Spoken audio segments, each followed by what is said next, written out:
In 2004, when I was 14, I was asked by my father if I wanted to join him with collecting and disposing of roadside animals. Growing up in the Northern Territory, I was used to the sight of animals like this. A fair few of my friends during high school were Aboriginal and went on monthly annual hunting trips, so I was asked along a couple of times by my close friends. Living in the southern end of the Northern Territory, we were used to cars taking stops and rests at our town, as it was the closest town to the famous rock, Uluru, which was about a 5-hour drive from our town. Being Australia, a large abundance of kangaroos as well as the occasional emu, dingo, perenniety, and snakes of all shapes and sizes were found lying across the road. We even had a crocodile one day. I still don't know how that ended up there, even though I have my guess. Autumn had the highest traffic of the year, as it wasn't too hot or too cold to go climb or take pictures at the rock. This was in 2004 between 2016, when Uluru was legal to climb. So, here's where I come in. Like I said, in 2004 on my summer break, my dad asked me if I would like to accompany him with the collecting and disposing of roadside animals every day. Of course, I wouldn't go without any reward. In the town that I live in, the temperature in the summer will normally exceed 95 degrees Fahrenheit. You see, for us, that's normal and it is pretty manageable. But working all day in that heat, collecting animals and chucking them into a truck is more than a little bit hard. So I was promised $10 an animal, and for me, that was all that I wanted. The first few months went by without any problem. It was tough but worth it, as I gained a lot of attention for the way my body looked in school. I mean, it was a vigorous work.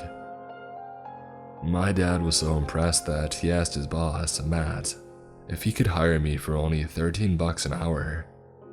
Sure, that is some money, but any job at 15 is a good job. As I became older, reaching 19 and having my driver's license, and my dad, who was 46 at the time, became frail and more fragile, I eventually got promoted to the night call shift, where I would sit in my office and take calls from people who had run over the animals, and then I would go and dispose of them. I'm sure you can see where this is going. One night in April, at about 10:45, I got a call on the line. Hello? Hi, this is Cameron with the Roadkill disposal unit. How can I help? Hi, I think we hit a person. Sorry, but we are not the company for car accidents involving humans. If you think you've hit someone, please call the ambulance. No, it's not a person, but like it is. The woman interrupted me before I could finish my sentence. Excuse me, ma'am. Its legs are way too long. It has to be at least 7 feet tall, and it doesn't have any fingers. They're like long nails. Honey, I think that they're claws, said a male faintly in the background. So, do you think you hit a human or an animal? I questioned. At this point, I was thoroughly confused. Maybe a misidentified kangaroo or something.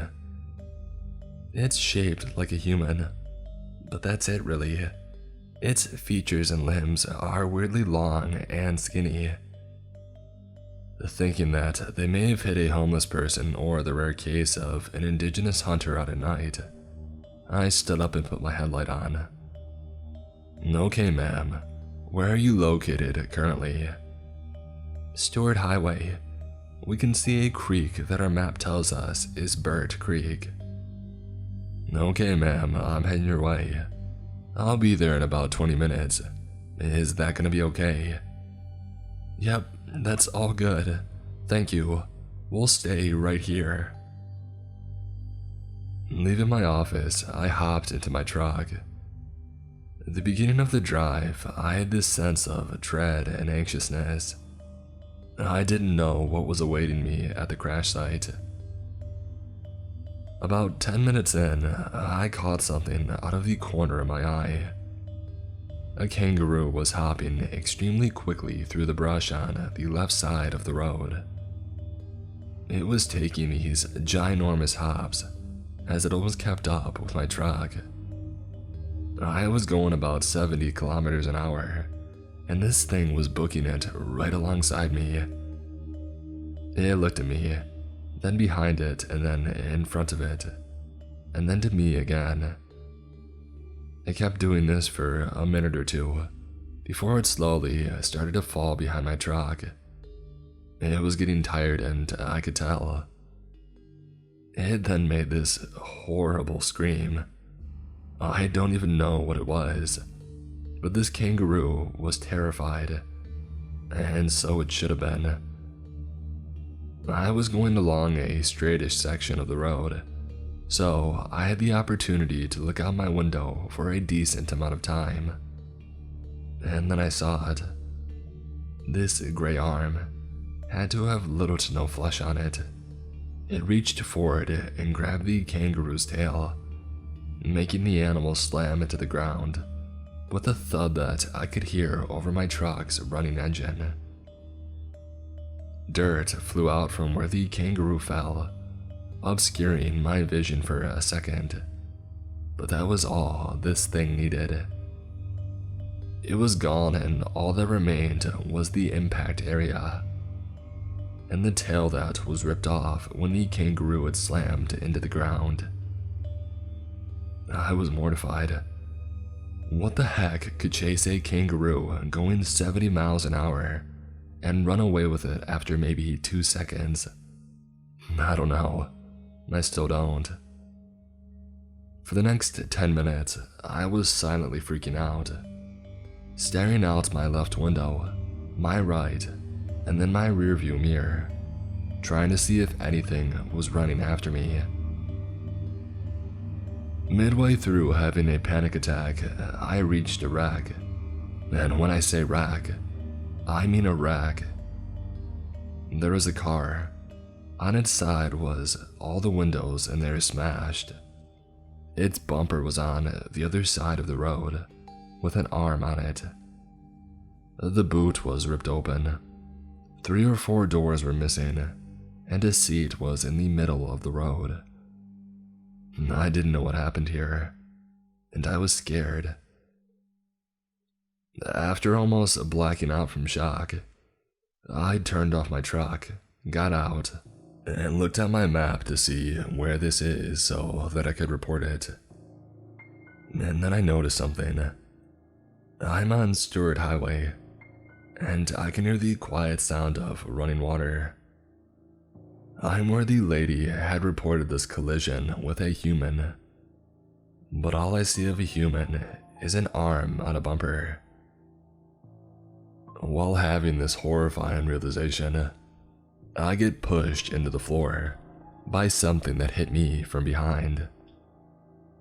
I slam and roll a couple of times, hitting my head and seriously scraping up my arm. I look up with blurry vision and yelled, "What the heck?"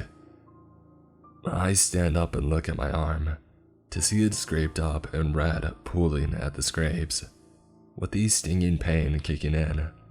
I realized what hit me. It was a freaking kangaroo. More precisely, a kangaroo with no tail, no head, and no guts left. But there was no red anywhere. I covered my stinging arm with my hand and began to run back to my truck. I didn't know where that kangaroo came from, and I didn't want to know. As I ran back to my truck, I noticed it on my roof. I noticed the gray arm, the gray legs, and the gray body, with skin so tight It was like someone had wrapped the skin as tight as humanly possible around this thing. It was on all fours, but could easily stand on two legs. Its blinding white eyes never blinked or ever looked away from me. It just stared. I was screwed. I couldn't move towards my truck because this weird thing that looked like an alien was staring at me, and there was nowhere else for me to go. Putting two and two together, I realized something horrifying. This thing is what attacked the kangaroo, and this thing is what had taken the woman and her partner. How it got from the wreck to that kangaroo in under 10 minutes, and back in time to throw its body at me, it will always baffle me. While being engrossed in my thoughts, the thing made a noise. It was garbled and deep. Deep as heck if I recall it right. It then made an impossible leap from the truck roof to me in about a second. I ducked and started sprinting to my truck while it was still hanging in the air. It landed with a thud and screeched as it bounded toward me at what I would say was about 70 or 80 kilometers an hour. I jumped at the truck's passenger side door and I swung it open, flying into the passenger seat. I screamed as this thing leaped at the open door. I kicked it in the face, but its long arms grabbed my leg, and it tried to drag me out of the truck.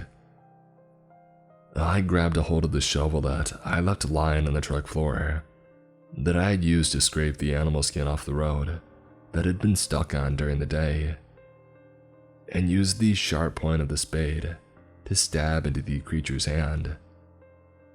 It recoiled in pain, while screeching this horrible, high-pitched noise. I slammed the door shut, grabbed my keys from the ignition point, and I locked the doors. Red spurted on my window as the creature slammed its hand onto it, cracking the window from top to bottom. It then made a fist, and it smashed through the window, reaching for me. I turned the truck on, which frightened the thing, and slammed onto the acceleration pedal, and as the truck slowly revved up and began to move, the creature's foot got caught under my wheel, snapping the bones and leaving the creature with a floppy foot. It screamed in pain, and it darted into the middle of the road, where it picked up the kangaroo body and threw it at my truck so fast that the rearview window broke into millions of pieces as this kangaroo body flew in. Luckily, it hit the passenger window, and I floored it after that. I only stopped driving when I hit another town, and I just sat at a gas station, trying to figure out what in the world had just happened. Matt was non-stop calling and texting me asking where I was and if I was okay.